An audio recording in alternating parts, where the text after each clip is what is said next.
Innis maal inni sirna mootummaa ijaarre kana mootummaa naannoo Oromiyaa jedhamu kana. Ganda cimsachuu, aanaa cimsuu, magaalaa cimsuu, naannoo cimsachuu, hiree keenya federaala keessatti hirmaannaa qabnu cimsachuu kana tokkummaa Oromoo kan cimsu. Seerota caffeen Oromiyaa baase hojiitti hiikuu, seerota dabalataa barbaachisan hiree uummata keenyaa eegan caalmatti baasuu qorachuudhaan qopheessuu. Instituushinii uumuu. Paartiin aan dhufes, baan dhufes, caan dhufes instituushinii hojjechuu danda'u. Dhugaatti lafa kaa'u. Sirna hojjechuu danda'u lafa kaawwachuu. Maaliifii gadaan birmajjii yookaan gadaan biraa yoo dhufee deeme gadaan shanan wal jijjiiran sirni gadaan hin dadhabu ture cimaa deema malee bara gadaa kanaa akkas ta'e bara gadaa kanaa immoo waan akkanaa fidee injifannoo kana fidee jedhamaa deema malee dadhabeen beeku. Ammas sirna akkasii lafa qabsiisuudhaaf jabaannee hojjechuu danda'u nurra jiraata jechuudha. Kanaaf tokkummaa Oromoo iddoo biraa barbaaduun hin barbaachisu. Tokkummaa Oromoo kan barbaaduu qabnuu fi kan irratti cichuu nurra jiraatu mootummaa isaa kana mootummaa naannoo Oromiyaa caaseffama qabu kana yeroo jalqabaatiif waggaa 150 booda mootummaa ofii ijaarratee sadarkaa sadarkaadhaan mana maree hundeeffatee keessatti bakka bu'ummaa qabaatee uummati kana paartilee hundumtuu isa kanarratti walii galanii abbaan barbaade yaa bulchu paartilee san keessaa abbaan uummanni barbaade filate yaa bulchu isarratti jabaatanii hojjechuudha. Kanatu tokkummaa Oromoo cimsa. Kanaaf nuyi ofiin utubaa tokkummaa Oromooti ofiin jennee ilaallu akka paartii badhaadhinaatti of akkasitti ilaallu. Paartiin kamuu akkasitti of ilaaluun irra jira. Paartii miti immoo namoonni tokko akka haphee tokkummaa Oromoo ta'anitti of ilaalu. Haphee tokkummaa Oromoo duun taane haphee mana isaanii ta'uu hin danda'a. Mana keetifuu haphee ta'uudhaaf haadha manaa keetu si barbaachisa, ijoollee kee si barbaachisa. Qophaa kee homaa ta'uu hin dandeessu. Mana keetifuu biyya dhiisitu, uummata mana ga'u dhiisitu. Uummata mana ga'u kana sirna ijaaruufi, instituushinii ijaaruufi. Instituushinii fi sirna ijaaruuf kun akka cimu, akka lafa qabatu gochuu. Instituushiniin kun immoo fedhii uummatichaa akka mirkaneessu. Siyaasa akka sirreessuuf, sirna isaa akka sirreessuuf, diinota isaa irraa akka ittisuuf, badhaadhina gadadoo uummata keenya keessa jiru kana cabsee jiruuf jireenya uummata keenyaa akka inni fooyyessuuf gochuudha. Kanaani tokkummaan Oromoo kan cimu, bu'aas buusaa kan deemu. Kan ikkoo afaan keenya addaan qoodanii namni bara mootummaa naannoo Oromiyaa 80moota keessa innaa ijaaramu yeroo pirezidaant Hasan Faa yeroo ijaaran ragaaleen tokko dokumentoota tokko yeroo laaltu baay'ee gaddita. Akkam cinqii maalii keessatti akka isaan hundeessan. Dakaaf gubbaadhaan affeelamaati mootummaan kun akkanatti guddatee kanas gahe. Waan inni guddachaa dhufeefidha kan rakkoo kana hunda kan fure. Borus waa'ee yoo inni akkasumatti guddachaa yoo deeme rakkoolee jiran hunda furaa deemaa jechaadha. Kanaaf dubbiin dubbii paartii miti, dubbiin dubbii sirnaati.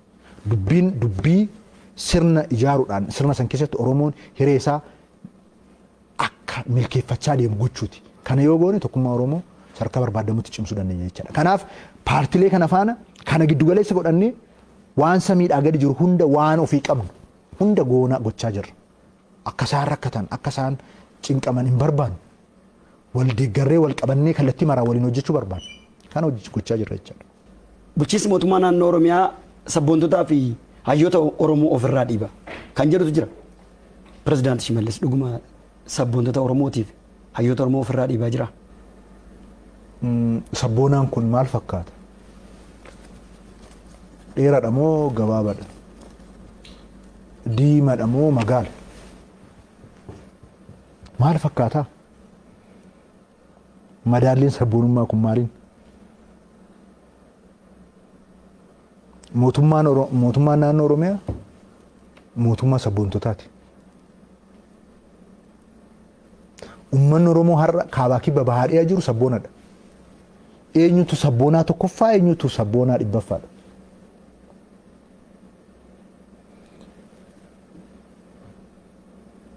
Olola sobaa fi dharaati. Amma rakkoo kan ta'e namni gaafa aangoo qabu dhimma dhuunfaa isaatiin biiziidha. Gaafa aangoo irraa ka'u immoo sabboonaa waan hin ta'eefi jedha. Maal jechaadha? Amma ani aangoo irra jira. Gaafa aangoo irra jiru kan halkanii guyyaa hojjedhe uummata kiyya fayyadamaan godhu ta'ee boru gaafa aangoo kiyya irraa ka'u hatee sobee hiree uummataa dabarsee kennee gaafa naangorraa ta'e ka'een sabboonaa ta'a. Amma sabboonaa kan jedhamu kun nama feesbuukii sadarkaa kamitti feesbuukii qallabdaadha. Nama meeqa hiriirsitee feesbuukii irratti tsaafsifattaa, nama meeqa hiriirsitee dibbee reebsifattaadha kan amma rakkoo ta'e. Malee maal hojjeteedha. Shimallis madaalamuu kan qabu maal hojjetee bu'aa maalii fide. Uummanni Oromoo hiree kana kan argate kana hiree isaa kun faayidaa Shimallisiif sakandii tokkoof ooluu irra hin jiraatu. Kabaja kiyyaaf sakandii tokkoof ooluu irra hin jiraatu. Uummanni keenya jireenya kanaa miti kan isaaf malu. Uummanni keenya raawwii amma qabnu kana miti kan isaaf malu. Isa gaa waan samiidhaa gadi jiru hunda argeera uummanni kun. Isa gaa amma immoo duriyyummaadhaan fakkeessuudhaan maqaa isaatiin kakachuudhaan isa qorqaa hin ta'u. Isa qorqaa sabboonaa ta'uun hin ta'u. Hataa sobaa sabboonaa ta'uun hin ta'u. Warra hattuu sobduu faayidaa uummata keenyaa gurguraa sabboonaa fakkeessaa warra jiraachuu barbaadan xaragaa deemna ammas. Iddoo isaanii miti kun sabboontota miti isaan kun maqaan isaanii hattuudha. Sabboontota miti isaan kun maqaan isaanii kijibdoota sobdoota.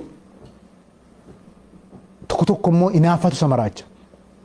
Inni akkasiisu sabboonaa oduu hin taane inaaftuudha. Sabboonaan ofiin oduu hin taane dhimma dhuunfaa isaatiin oduu hin taane dhimma sabaa isaatiif waan nama dhaabbatedha. Kan saba isaatiin boonuu jechaadha miti maqaan isaayyuu. Sabicha koo gadadoo isaatiin boonuu hin dandeessu. Rakkoo isaatiin boonuu hin dandeessu. Jiruuf jireenya isaa gadaanaa ta'een boonuu hin dandeessu. Yoo boonteef jiruu isaa jijjiiruudhaan. Yoo boonteef haqa isaa mirkaneessuudhaan. Yoo boonteef waan qabdu hunda isaa kennuudhaan lubbuu keessoo ta'e. Yoo boonteef halkanii guyyaa beekumsa rabbirraa namarraa kadhattee walitti qabdee qindeessitee jiruu isaatiin jijjiiruudhaan. Kanaan warri kun golgi isaanii dhumu. Gaafa itti tolee aangorra jiran ummaticha abaaru hin gallee fi ummatichi jedhu. Ummata Oromoodhaa ol eenyu galeef. Utuu isa nyaatu ummata ofirratti nama abdiidhaan eeggatudha uummanni Oromoo. Tuffii fi arrabni maluuf kan diinni isa tuffateef isa arrabsee sagaa. Gaafa aangorra jiru rakkoo isaa rakkoo uummataa godha. Uummanni Oromoo akka waan jijjiiramne uummanni Oromoo rakkoo Shimallis malee rakkoo uummata Oromoo miti. Yoo jireenyi isaan jijjiiramne rakkoo kiyya. Anatu hoogganaa hin jirre jechaadha. Anatu kallattii sirrii kaa'aa hin jirre jechuudha. Yoo dadhabe dhiisee deemuun irra jiraata malee waan inni jijjiiramneef isa arrabsaa isa xiqqeessaa jiraachuu hin danda'an. Gaafa aangorraa ka'an immoo wanni isa golga godhachuu immoo barbaadu. Muka kaleessa qottoodhaan muraa baatee akkamitti akka gaaddisa siif ta'u eegda. Uummanni kun uummata baqee as nu ga'edha. Amma immoo hannaan hin baqsinu. Warra amma sabboontota jedhaman kun hin barbaadan akka waan tokko tuqamuyyuu koo hin barbaadan ture. Seenaan hin baasa. Tokko sabboonaa jedhama TPLF immoo akka tuqamu hin barbaadu. Kamitti boonaa naaf hin galle. Eenyudhaaf boonaa?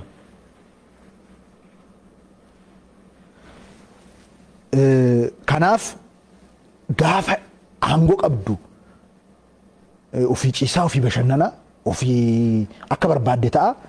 Ummaticha immoo uummanni kun hin galleef hojjechuu hin danda'u akkas ta'uu hin danda'u jechaa ummaticha gadi qabaa. Gaafa immoo aangoo dhabde immoo isa golga godhachuun hin danda'amu. Warri kun warra akkasiiti. Boru san iddoon kun iddoo bara baraafanis irra jiraadhu miti. Caasaan sadarkaadhaan jirus bara baraaf iddootti jiraannu miti. Hin kaanu hundi keenya iyyuu. Gaafa kaanu anan uummata Oromootti immoo har'a akka dhaamsatti anan dhaammadhu gaafa kaanu nuuf hin birmatin. Oo dandeessee har'a akka si innaata akkanatti hojjedhu jennee si kakaasu isarratti nu birmadhu. Gaafan ka'e waanan ka'eefan qaba. Abbaan barbaade caasaa sadarkaa adda addaatti kantiibaa haa ta'u, bulchaa haa ta'u, bulchaa gandaa haa ta'u, godinaa haa ta'u. Aantummaan kiyya guyyaa 5 naa kenname guyyaa 5 sana qixaan fayyadamuudhaan. Daqiiqaa 5 sana qixaan fayyadamuudhaan. Malee ofii akka ofii fooqii ijaarrachaa utuu dhiigni ijoollee keenyaa hin qoriin qottootti kennameen ofii murachaa uummataaf udumtaan ofii murachaa sabboonaa ta'uun hin danda'amu. Awwaala keenya irratti ta'asu. Miidiyaaleen tokko tokko Hacaaluu Hundeessaa mootummaa ajjeesee diraamaa hojjetaa jedhu. Pireezidaantii Shimallis Abdiisaa akka ilma Oromootti. Innis maal inni sirna mootummaa ijaarre kana mootummaa naannoo Oromiyaa jedhamu kana.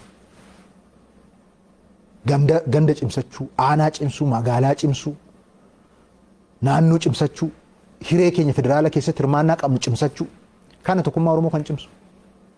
Seerota caffeen Oromiyaa baase hojiitti hiikuu, seerota dabalataa barbaachisan hiree uummata keenyaa eegan caalmatti baasuu qorachuudhaan qopheessuu.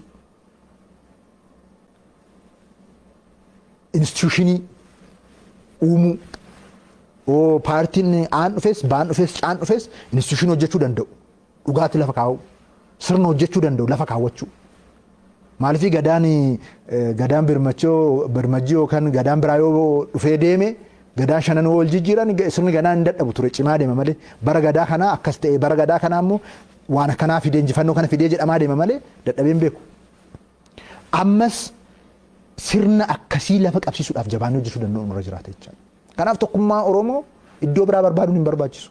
Tokkummaa Oromoo kan barbaaduu qabnuu fi kan irratti cichuu nurra jiraatu mootummaa isaa kana mootummaa naannoo Oromiyaa caaseffama qabu kana yeroo jalqabaatiif waggaa 150 booda mootummaa ofii ijaarratee sadarkaadhaan mana maree hundeeffatee keessatti bakka bu'ummaa qabaatee uummati kana paartilee hundumtuu isa kanarratti walii galanii abbaan barbaade yaa bulchu paartilee san keessaa abbaan uummanni barbaade filate yaa bulchu isarratti jabaatanii hojjechuudha.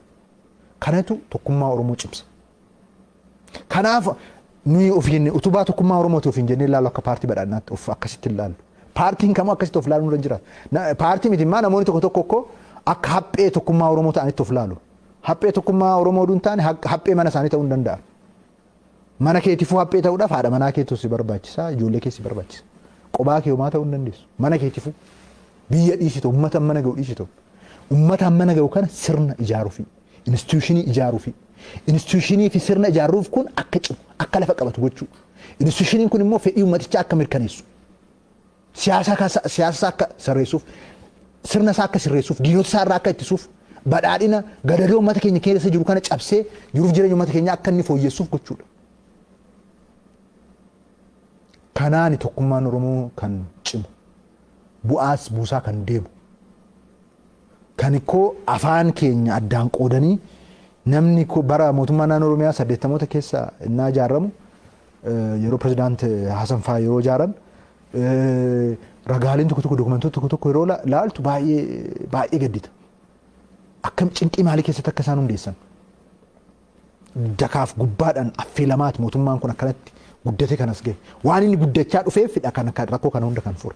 Borus waa'ee yoo inni akkasumatti guddachaa yoo deeme rakkoolee jiran hunda furaa deemaa jechaadha. Kanaaf dubbiin dubbii paartii miti, dubbiin dubbii sirnaati. Dubbiin dubbii sirna ijaaruudhaan sirna san keessatti Oromoon hiree isaa akka milkeeffachaa deemu gochuuti. Kana yoo goone tokkummaa Oromoo sadarkaa barbaadamutti cimsuu dandeenya jechaadha. Kanaaf paartilee kana faana kana giddu galeessa godhannee waan samiidhaa gadi jiru hunda waan ofii qabnu hunda goona gochaa jirra. Akka isaan rakkatan, akka isaan cinqaman hin barbaannu. Wal deeggarree wal qabannee kallattii maraa waliin hojjechuu barbaanna. Kana gochaa jirra jechaadha. Bulchiinsi mootummaa naannoo Oromiyaa sabboontotaa fi hayyoota Oromoo ofirraa dhiiba kan jedhutu jira. Pireezidaantii Shimallis dhuguma sabboontota Oromootiif hayyoota Oromoo ofirraa dhiibaa jira. Sabboonaan kun maal fakkaata? dheeraadha moo gabaabaadha? Diimaadha moo magaala? Maal fakkaata? Madaalliin sabboonummaa kun maaliin? Mootummaan naannoo Oromiyaa mootummaa sabboontotaati. Uummanni Oromoo har'a kaabaa kibba bahaa dhiyaa jiru sabboonadha. Eenyutu sabboonaa tokkoffaa, eenyutu sabboonaa dhibbaffaadha?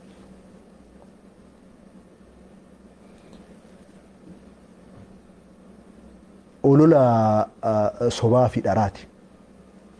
Amma rakkoo kan ta'e namni gaafa aangoo qabu dhimma dhuunfaa isaatiin biiziidha. Gaafa aangoo irraa ka'u immoo sabboonaa waan hin ta'eef jedha. Maal jechaadha? Amma ani aangoo irra jiru. Gaafa aangoo irra jiru kan halkanii guyyaa hojjedhe uummata kiyya fayyadamaan godhu ta'ee boru gaafa aangoo kiyya irraa ka'u hatee sobee hiree uummataa dabarsee kennee gaafa aangoo irraa ta'e ka'een sabboonaa ta'a. Amma sabboonaa kan jedhamu kun nama feesbuukii sadarkaa kamitti feesbuukii qallabdaadha. Nama meeqa hiriirsitee feesbuukii irratti tsaafsifattaa, nama meeqa hiriirsitee dibbee reebsifattaadha kan amma rakkoo ta'e. Malee maal hojjeteedha? Shimallis madaalamuu kan qabu maal hojjetee bu'aa maalii fide? Uummanni Oromoo hiree kana kan argate kana hiree isaa kun faayidaa Shimallisiif sakandii tokkoof ooluu irra hin jiraatu. Kabaja kiyyaaf sakandii tokkoof ooluu irra hin jiraatu. Uummanni keenya jireenya kanaa miti kan isaaf malu. Uummanni keenya raawwii amma qabnu kana miti kan isaaf malu. Isa gaa waan samiidhaa gadi jiru hunda argeera uummanni kun. Isa gaa amma immoo duriyyummaadhaan fakkeessuudhaan maqaa isaatiin kakachuudhaan isa qurqaa hin ta'u. Isa qurqaa sabboonaa ta'uun hin ta'u. Hataa sobaa sabboonaa ta'uun hin ta'u. Warra hattuu sobduu faayidaa uummata keenyaa gurguraa sabboonaa fakkeessaa warra jiraachuu barbaadan xaragaa deemna ammas. Iddoo isaanii miti. Kun sabboontota miti isaan kun maqaan isaanii hattuudha. Sabboontota miti isaan kun maqaan isaanii kijibdoota, sobdoota. Tokko tokko immoo inaaffatu samaraacha. Inni akkasiisu sabboonaa oduu hin taane inaaftuudha. Sabboonaan ofiin oduu hin taane, dhimma dhuunfaa isaatiin oduu hin taane, dhimma sabaa isaatiif waan nama dhaabbatedha. Kan saba isaatiin boonuu jechaadha miti maqaan isaayyuu. Sabicha koo gadadoo isaatiin boonuu hin dandeessu. Rakkoo isaatiin boonuu hin dandeessu. Jiruuf jireenya isaa gadaanaa ta'een boonuu hin dandeessu. Yoo boonteef jiruu isaa jijjiiruudhaan. Yoo boonteef haqa isaa mirkaneessuudhaan. Yoo boonteef waan qabdu hunda isaa kennuudhaan lubbuu keessoo ta'e. Yoo boonteef halkanii guyyaa beekumsa rabbirraa namarraa kadhattee walitti qabdee qindeessitee jiruu isaatiin jijjiiruudhaan. Kanaan warri kun golgi isaanii dhumu. Gaafa itti tolee aangorra jiran ummaticha abaaru. Hin gallee fi ummatichi jedhu. Ummata Oromoodhaa ol eenyu galeef. Utuu isa nyaatu ummata ofirratti nama abdiidhaan eeggatudha uummanni Oromoo. Tuffii fi arrabni maluuf kan diinni isa tuffateef isa arrabsee sagaa. Gaafa aangorra jiru rakkoo isaa rakkoo uummataa godha. Uummanni Oromoo akka waan jijjiiramne uummanni Oromoo rakkoo Shimallis malee rakkoo uummata Oromoo miti. Yoo jireenyi isaan jijjiiramne rakkoo kiyya. Anatu hoogganaa hin jirre jechaadha.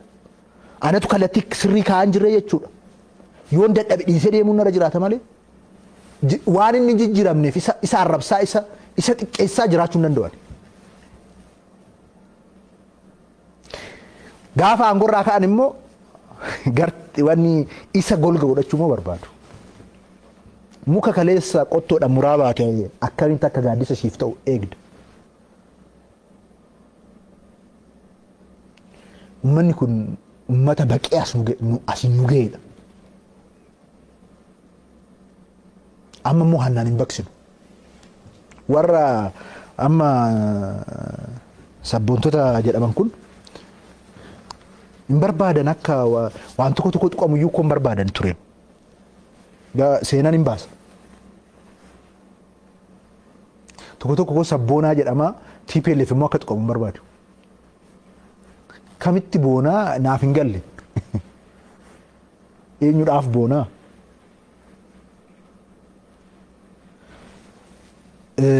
Kanaaf gaafa aangoo qabdu ofii ciisaa ofii bashannanaa ofii akka barbaadde ta'a. Ummaticha immoo ummanni kun hin galleef hojjechuu hin danda'u akkas ta'uu hin danda'u jechaa ummaticha gadi qabaa. Gaafa immoo aangoo dhabde immoo isa golga godhachuun hin danda'amu. Warri kun warra akkasiiti. Boru san iddoon kun iddoo bara baraafanis irra jiraadhu miti. Caasaan sadarkaadhaan jirus bara baraaf iddootti jiraannu miti. Hin kaanu hundi keenya jiru. Gaafa kaanu anan uummata Oromootti immoo akka dhaamsatti anan dhaammadhu gaafa kaanu nuuf hin birmatin. Oo dandeessee har'a akkasii innaata akkanatti hojjedhu jennee si kakaasu isarratti nu birmadhu.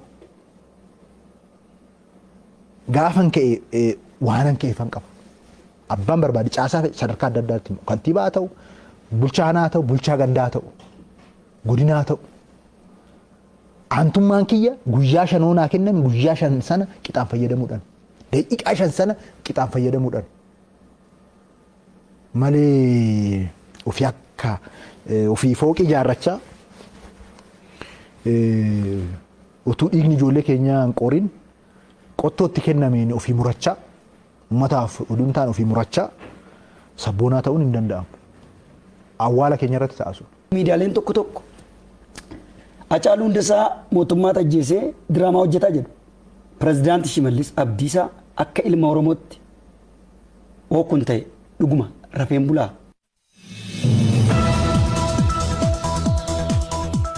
Egaan kabajamtoota hordoftoota OBN qophii keenya dubbii jabduu kutaa tokkoffaa kanumaan xumurra. Kutaa lammaffaa torban qabannee dhiyaannaa qophiilee OBN afaan faanaa turtii gaarii. Harka fuunee akkam jirtu kabajamtoota hordoftoota OBN kun qophii dubbii jabduuti. Dubbii jabduu keenya guyyaa har'aatiin keessummaa tokko qabadhee dhiyaadheetiin jira. Keessummaan koo guyyaa har'aa pireezidaantii bulchiinsa mootummaa naannoo Oromiyaa obbo Shimallis Abdiisaati. Egaan yeroo keessan qaalii irraa qusattanii